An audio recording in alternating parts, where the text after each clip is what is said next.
جی ناظرین، آپ دیکھ رہے ہیں بابی قبلہ یوٹیوب چینل اور میں ہوں سید محمد شاہ بخاری۔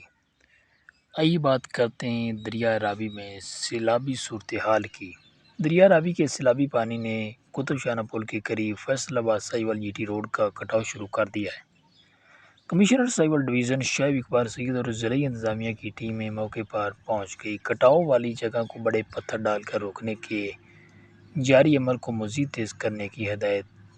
چیف انجینئر ہائی وے نفاست رضا زیدی نے قطب شاہانہ برج کا دورہ کیا، دریائے راوی کے کٹاؤ کی جگہ کا معائنہ کیا۔ بعد ازاں کمشنر ساہیوال ڈویژن شعیب اقبال سید سے کمشنر آفس میں ملاقات کی۔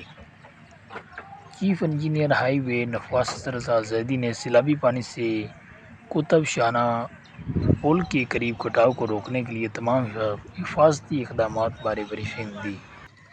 کمشنر ساہیوال ڈویژن شعیب اقبال سید نے ملاقات کے دوران بتایا کہ ضلعی انتظامیہ کی ٹیمیں موقع پر موجود ہیں۔